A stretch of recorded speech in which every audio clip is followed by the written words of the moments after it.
Why did Microsoft include a hidden procedural music composer in a 1997 web development tool? It's called Microsoft Music Producer, and it was tucked inside Visual InterDev, a suite made for building web applications in the late 90s. So obviously, I tried to make a synth pop song with it, but we'll get to that. This isn't AI music like we think of it today, no neural networks or anything like that, but it did generate full songs using genre presets and mood sliders completely algorithmically. It was never sold on its own, it's not mentioned in any of Microsoft's software catalogs, and I couldn't even find one mention of it on Wikipedia, and yet, it exists. And today, we're going to explore this forgotten music generator, learn how it works, and then see if I can actually make a decent pop song out of it, using only the MIDI it spits out and the original Microsoft synth sounds. Let's see what happens. First step, install the software off the Visual InterDev disk. It also came bundled with a random image editing program that I'll probably poke around in another day. Royalty-free music without even playing an instrument.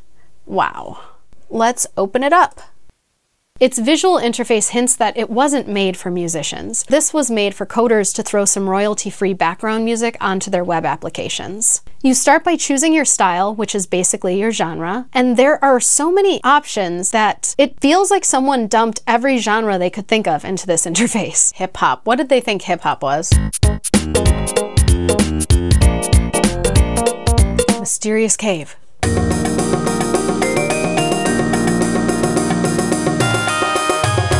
I am in a mysterious cave. The music has worked.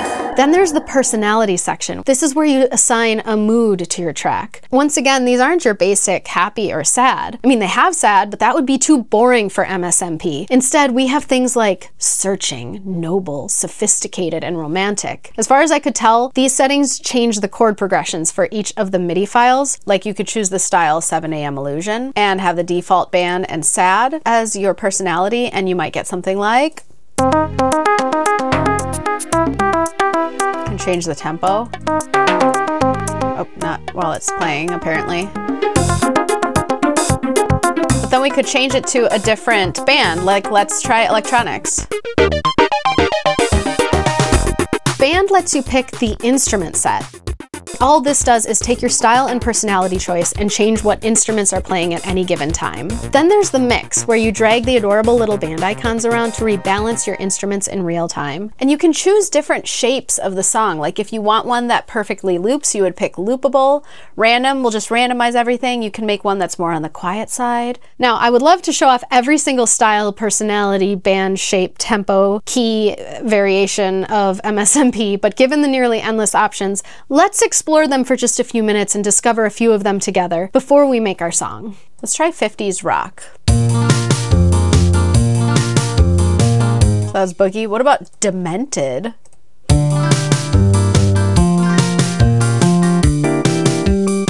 Adventure. I think I have forever found how I'm going to make the music for all of my videos. So if we put it to like loopable and put it to maybe like 10 seconds, does that mean that it just loops over and over?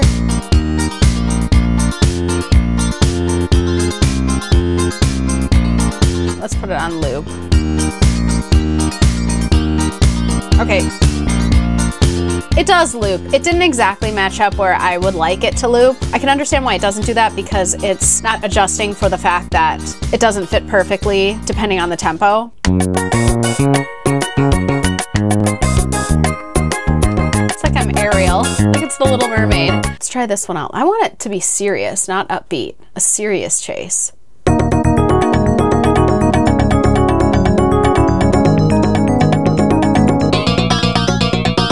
Pounding drums. Oh.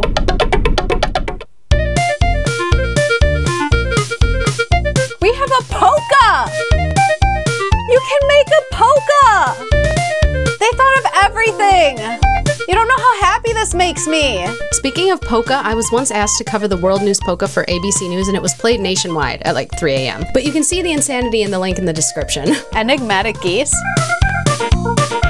This thing is shockingly deep. For something that was hidden in a developer suite not really meant for musicians, it seems to be riding that line between being a novelty or a gimmick and being actually useful, and it's something I could have seen thrive on its own as a full-fledged program. It makes you wonder why Microsoft didn't develop this further, because with just a little bit of love, I feel like this could have been an answer to GarageBand years before Apple even had iTunes. We have China.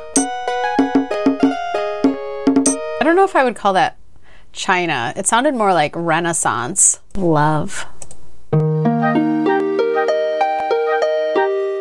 For some reason, it's reversed. So the left on here is showing up in my right ear and right is showing up in left. So it's a little confusing, but I just have to do the reverse of whatever I want. You don't have too much actual control. It's more like the illusion of control because the songs are pre-built. So it's not like you can change any melodies. You can't pick specific chord structures. You can't move chords around. But I still feel like you have a good amount of variety here to support a lot of different ideas. What's industrial rock gonna be? No, I want serious industrial rock, thank you.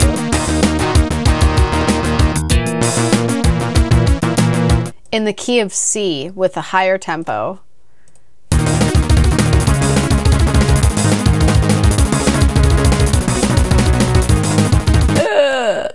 I love it. Barroom blues. Good vibes. I want it despairing.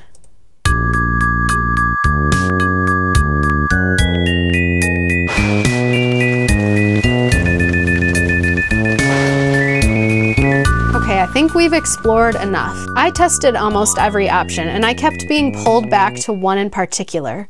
7 a.m. illusion. I told you I'd talk about that later. So I decided to build the song around that vibe and see where it takes me. And my rules are that the core of the song has to stay from Microsoft Music Producer. So I can add additional instruments, I can obviously add the vocals and lyrics, but everything has to come from a place of trying to represent the original track as much as possible. Should we just completely rip off the name and just call it like 7 a.m. illusion? Maybe I'd want to change it to 3 a.m. illusion, because I feel like you're more likely to see an illusion at 3 a.m. when you're really tired, maybe?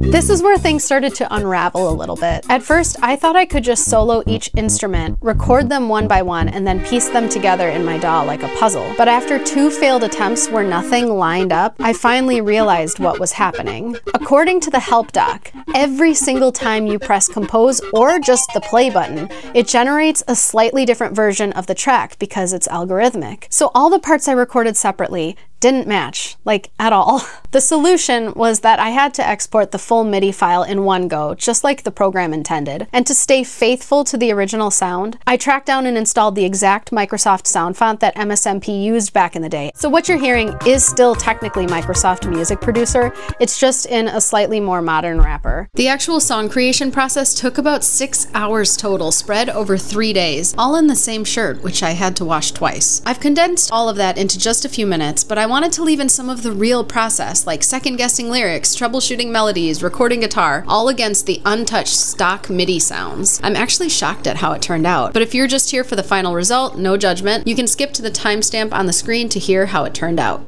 I went through all of the MIDI that I got from Microsoft Music Producer, and I kind of chopped it up and created a structure out of it. And while I was chopping this up, I did get some ideas for chorus words. I do want to bring my guitar over and write down the chords. I have my pen and paper. You know how sometimes you'll be writing a song and it'll just kind of start out as gibberish, so you're not even saying real words, and then somehow they'll congeal into the words? Coming up with words and melodies is way easier for me when I've got a guitar in my hands, so I played along with the MIDI files to spark some ideas for lyrics and vocal lines. Let's see what we got so far. Break, I sit here waiting for daybreak. But let's see how that sounds together with the music. Break, I sit here waiting for daybreak.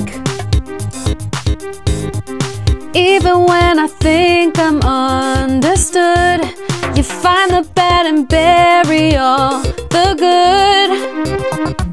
Now like just like one word. They need to be simple words for the transition words where it's like the break and now, because otherwise it doesn't flow nicely. It sounds so cliche, but I also feel like there's a reason why cliche things are cliche, and it's because they sound phonetically nice. I'm going in some directions that I feel uncomfortable with right now. I'm trying to work through the discomfort of feeling like these are subpar lyrics. I have to pick up piece by piece, shattering the image of myself.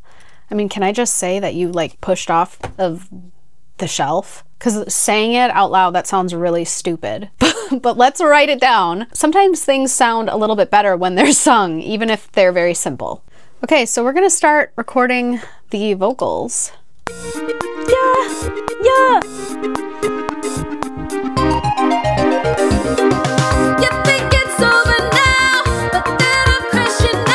I think that was the good one that I like. I really want to build this out, so the chorus is supposed to be nice and thick, so let's just keep going. I love harmony, so I went through and recorded the chorus vocals and added a 6 or 7 piece harmony. I was kind of just playing, so I didn't really have a plan. It's probably such a mess, because I haven't been listening to it while I've been recording. You think it's over now, but then I'm crashing out. You're on my mind all night long. Okay, it's not as bad as I thought. It just needs a little cleaning up, which I did before moving on to recording the guitar. So we're nearing the finish line. I don't want to spend too much time on this since it's just a silly little creative project with no real goal. I think acoustic doesn't sound right for this, so I'm gonna see what I can come up with on an electric guitar. I don't know what to do.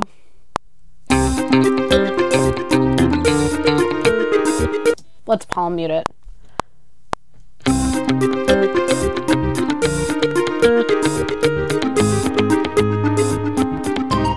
3 hours later. Okay, it wasn't 3 hours. I gave myself a time limit of 20 minutes to record the guitars and it took me 40, so that's, well, that's pretty much how it goes. But I was happy enough with the result. At this point, I went off camera to do some finish work, so I added some compression, EQ, reverb, delay when needed. I did add things like a subby bass sound to complement the original bass, but not overpower it. Everything else stayed pretty much the same. This was supposed to be like a 1 hour project, but it turned into a 3 to 4 hour rabbit hole, as these things tend to do. For a brief moment, I absolutely hated everything and almost scrapped this whole video, but then I realized that that was silly and I just needed to keep pushing forward. I'm crossing into delusional territory. I think I've heard it too much because now I'm thinking I actually want to finish it. But first, shout out to Timigi.com, Timigi, which was the only place after pages and pages of Google and Reddit searches that I could find where this program originated from. I actually picked up this secondhand copy of the full suite because I wanted the full real experience. And of course, I highly discourage piracy by going to Timigi.com or Internet Archive and downloading a version of Microsoft Music Producer that works on modern machines. Enough backstory. Here's the final song created with a forgotten music generator from the 90s. Let me know if I should finish and release it or if it's doomed to live on just in this video.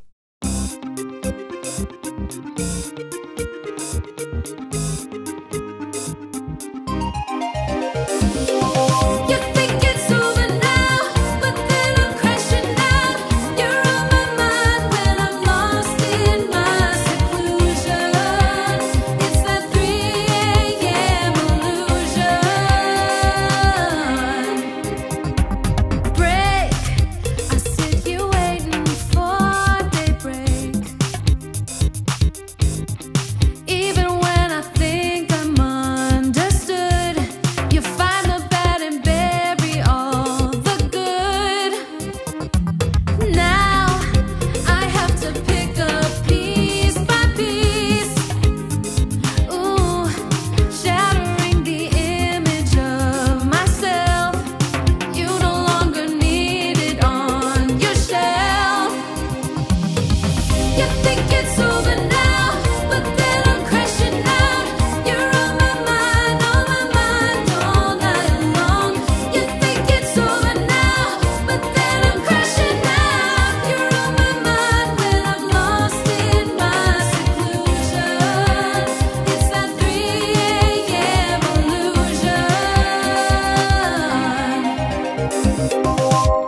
If you'd like to check out more videos where I make songs and art using obsolete tools and software, you can check out these videos. But either way, thanks for watching.